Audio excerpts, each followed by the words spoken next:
Lesson 25, monomial factoring, cancellation, and parallel lines. First thing that we're going to talk about is monomial factoring. Right, this is when we write the sum as the product of factors. Right, that is factoring. In this case, monomial factoring, we're factoring one thing from a common equation. All right, so when we factor, we're going to factor out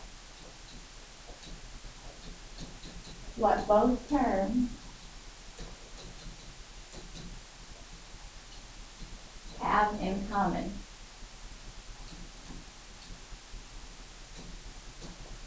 All right, for example, we have 4ax squared plus 4xy. All right, we're going to factor out what's common, and then we're going to leave what's left. All right, so if we look at these two terms, they both have a 4, so we're going to factor the 4 out. And they both have at least one x, so we're going to factor the x out. All right, so we've factored out a monomial term, and then we're just going to write what's left. All right, so I factored out a 4 from the first term. The a was left, and I factored out an x from the x squared term, which means 1x is left. All right, bring over our plus sign. We factored a 4 out.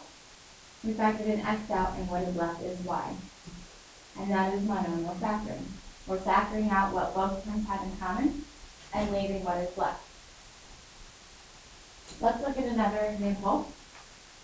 4x squared p squared k minus 6k squared p to the 4th x.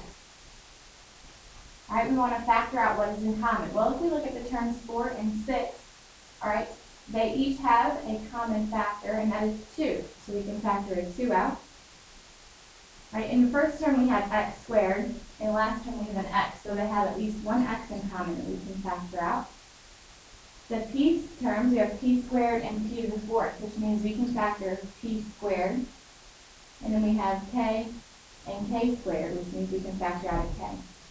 And then we're just going to write what's left. 2 times 2 gives me 4. X times x gives me x squared.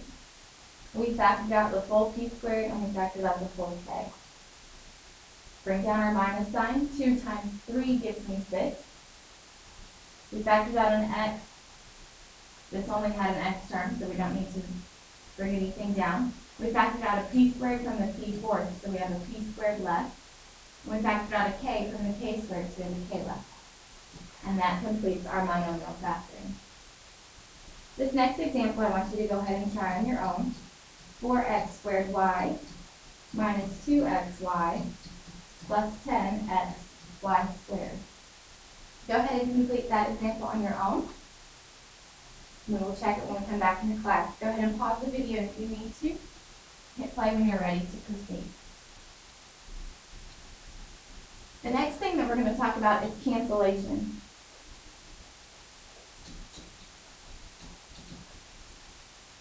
All right, now cancellation is going to be similar to our factoring. We are canceling what every term has in common. All right? Cancellation is only possible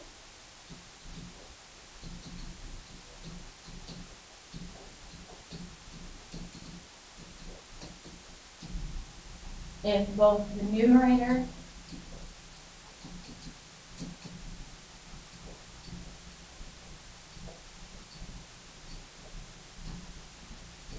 and denominator have the common term.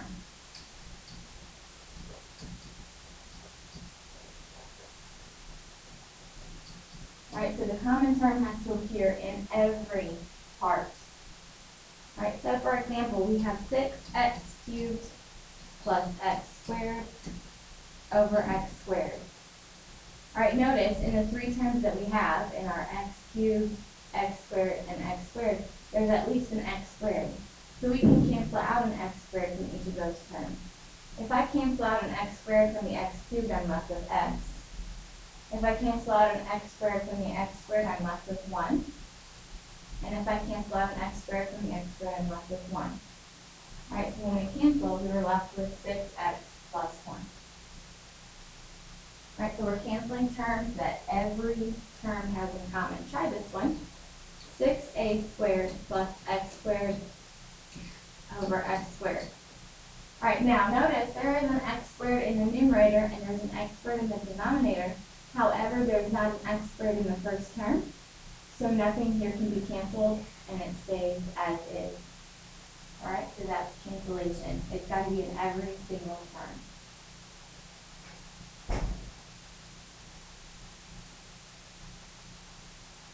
We're going to do one more review problem. I'm just going to put this on the board and I want you to complete it in your notes. All right. This deals with similar triangles. Now keep in mind, if you need to draw out the similar triangles separately, that would probably be the most helpful.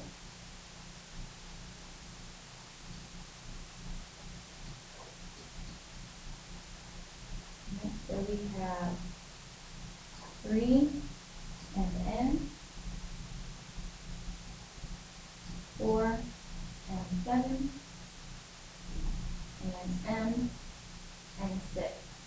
All right, with this given information and with your knowledge of similar triangles, go ahead and solve for sides m and n, and we will check them when we come back into class.